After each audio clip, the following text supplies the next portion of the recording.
अस्सलामुअलैकुम वरहमतुल्लाहि वबरकातुहू। उम्मीद है कि आप सब खैरियत से होंगी। अल्लाह पाक से दुआ है कि अल्लाह हम सबको अपने हिफ्ज़ व अमान में रखें। कल के सबक में हमने चंद इब्तदाई बातें पढ़ी थी, जिसमें ख़ताती की अहमियत, फ़ज़ाइल और उसके फ़वाइद वग़ैरह बताए थे।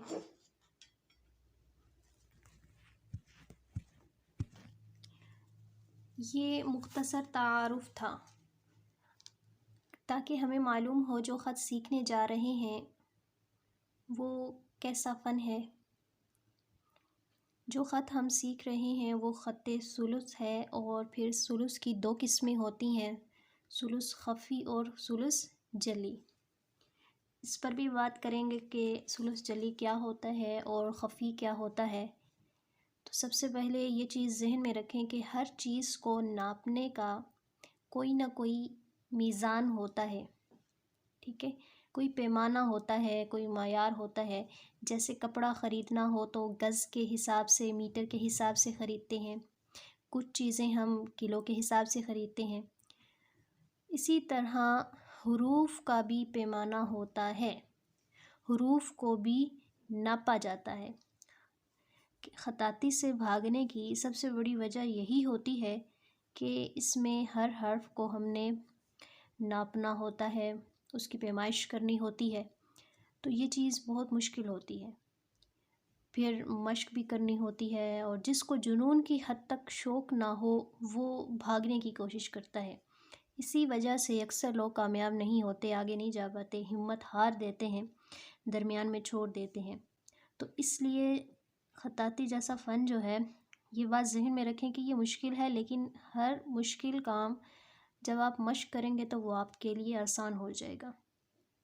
भरपूर तवज्जो के साथ मशक़ करनी है आपने, ठीक है। तब जाके हम फ़न ख़ताती का हक़ अदा कर पाएंगे। अखलास के साथ, उसकी अहमियत जानते हुए, ये सब चीज़ें आपने ज़हन में रखनी है। इसको आम नहीं समझना, ये बहुत अजीम फ़न है, इस सदका जारिया बनना है, मेरे लिए भी, आने वाली नस्लों के लिए भी कुरान पाक की खिदमत करनी है।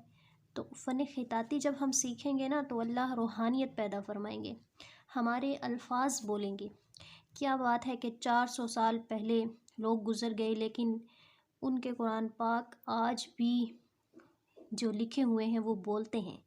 आज भी हम इब्ने मुकला का ज़िक्र क्यों करते हैं? आज भी हम हाफिज़ उस्मान का ज़िक्र कर रहे हैं, क्यों? क्योंकि उनके लफ्ज़ों में रूहानियत थी, उन्होंने लफ्ज़ों में रूहानियत की रूह फूंकी थी। आज भी वो ज़िंदा हैं। क्या ही उनका इखलास था। उस्ताद शौकी का कुरासा देखें आप, कि ये हमारे निसाब में शामिल है। हम इस कुरासे के ज़रिए ही अपने कोर्स को इख्तिताम तक लेकर जाएंगे। तो आज हम इस कुरासे से सीखेंगे तो इसका अजर उन्हें भी मिलेगा। तो ये फ़न ख़ताती दुनिया और आखिरत में जो है ना, वो अजर का बायस है।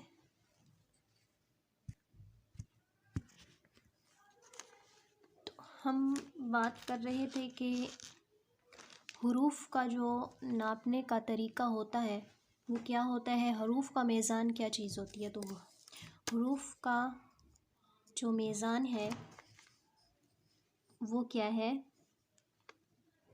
वो ये नुक्ता होता है।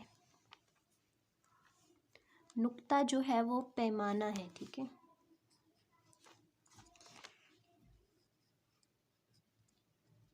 पैमाना, और नुक्ता जो होता है वो चारों जानिब से क्या होना चाहिए, बराबर होना चाहिए। और अगर मैं ये देखें, कलम की ऊपर वाली नोक और नीचे वाली नोक से लेकर जो फासला है, अगर हम इसको इस तरह टच करें तो ये जो चीज़ है ये क्या कहलाती है, कत, ठीक है। क्या कहलाती है, कत। इसको क्या कहते हैं, नुक्ता। और कत को चार जानिब लगाया जाए तो ये क्या बन जाता है, मुरब्बा। जैसे भी मैंने ये एक लगाया, ठीक है, ये और ये क्या बन जाता है, मुरब्बा, ठीक है। इसको लोग कत भी बोलते हैं, इसको कत नहीं बोलना, इसको नुक्ता बोलना है। कत सिर्फ ये चीज़ होती है, ठीक है। ये इन दोनों में फ़र्क महसूस कर, नुक्ता पूरा स्क्वायर होता है, जो कत होता है वो ये चीज़ होती है, एक ऊपर वाली नोक से लेकर नीचे वाली नोक तक का फासिला। अब ये जो मैंने नुक्ता बनाया है ये कैसे बनाना है, ठीक है।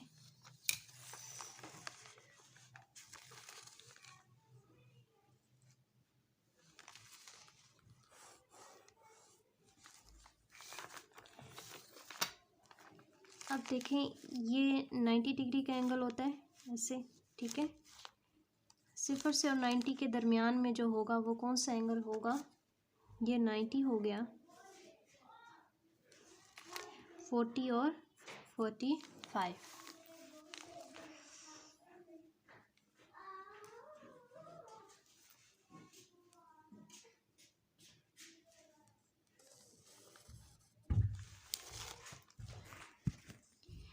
ये जो नुक्ता है वो हमने किस एंगल पे रख के लिखना है, 45, यानी ऐसे 45 डिग्री के एंगल पे रख के हमने इस जानिब कलम लाना है कि इसकी चारों जानिब क्या हो जाएं, बराबर हो जाएं, ठीक है। ये फासला क्या हो, बराबर हो जाए, तो इसको कहते हैं नुक्ता। और ये नुक्ता जो है ये ख़त्ते नसख का नुक्ता है, बिल्कुल मुरब्बा, किस ख़त्ते नसख का, ठीक है, बिल्कुल क्या होगा, मुरब्बा, ठीक हो गया।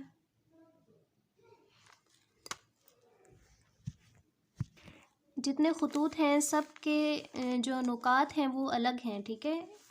ख़त नसख का अलग होगा, सुलुस का अलग होगा, रुका का अलग होगा, दीवानी का अलग होगा।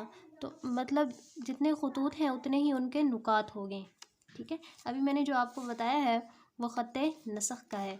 ख़त नसख का जो नुक्ता है 45 के ज़ाविये पर बना था, इसमें अगर एक हेयर लाइन बल्कि 2 हेयर लाइन, ठीक है, का इजाफ़ा करें तो ये किसका बन जाएगा, सुलुस। जो हम ख़त सीखने जा रहे हैं ना उसका जो नुक्ता है वो कितना होगा, स्क्वायर से थोड़ा सा एक बाल बराबर, इतना सा ज़्यादा होगा, स्क्वायर से इतना सा ये एक बाल बराबर ज़्यादा होगा। तो इधर हम दोबारा से डालते हैं कि सुलुस का जो नुक्ता है वो पहले स्क्वायर डाला, ये पहले ही थोड़ा बड़ा बन गया, ठीक है। नसख से थोड़ा सा ज़्यादा होगा, ऐसे नहीं हो सकता कि नसख के नुकात से आप सुलुस को नाप रहे हो, ऐसे नहीं करना। ख़त्ते सुलुस का नुक्ता, ठीक है, मुरब्बा से थोड़ा सा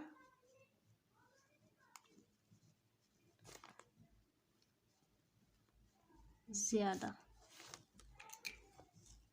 अब तीसरा जो है सुलुस का हो गया। अब अगर हम इसी जो मुरब्बा था इसको थोड़ा सा कम कर दें, इतना कर दें, ठीक है, तो ये किसका बन जाएगा, ये बनेगा ख़त्ते रिका का, दीवानी का नुक्ता बन जाएगा, ठीक है। ये स्क्वायर से थोड़ा सा कम किसका बनेगा, इतना सा। ख़त्ते रुका और दीवानी, दीवानी की फिर 2 किस्में हैं, जली, खफ़ी।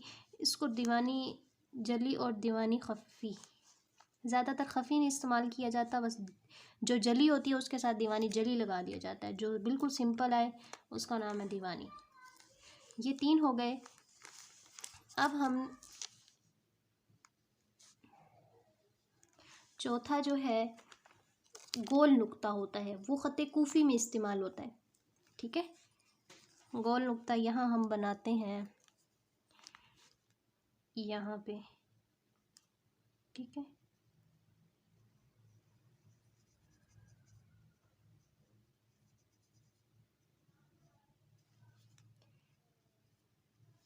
ये किसका होगा? खत्ते कूफी का। और एक और ख़त है साथ उसके, खत्ते कूफी के साथ एक और ख़त है। ख़त सुलुस जली में भी इस्तेमाल होता है ये वाला नुक्ता, ठीक है। तो अभी हम लिख देते हैं यहाँ पे, ये वाला जो है ये खत्ते कूफी का है, और प्लस सुलुस जली में भी कभी कभी इस्तेमाल होता है। ठीक हो गया। तो ये हैं जी हमारे का 5वां है कि हम मुरब्बा डालें, ठीक है, ऐसे ये साइड गोल कर दें। ये नस्तालिक का बन जाता है, जो आपने किताबों में लिखाई देखी होगी उर्दू की, उसको नस्तालिक कहते हैं ना। तो ये नस्तालिक का नुक्ता है। ठीक हो गया। तो अगर देखें ख़त नसख का ये मुरब्बा होगा, ख़त सुलुस का मुरब्बा से एक बाल बराबर ज़्यादा, रोका का होगा मुरब्बा से कम, और कूफ़ी का होगा गोल। नस्तालिक का मुरब्बा ही होगा लेकिन ये चीज़ यहाँ से गोल होगी। ठीक है। उम्मीद है कि आपको बात समझ आ गई होगी। इंशाल्लाह हम कल की क्लास में कलम पकड़ने का तरीका, इंक तैयार करने का तरीका और अलिफ लिखना सीखेंगे इंशाल्लाह। दुआ में याद रखिएगा। अस्सलामु अलैकुम वरहमतुल्लाहि वबरकातुहू।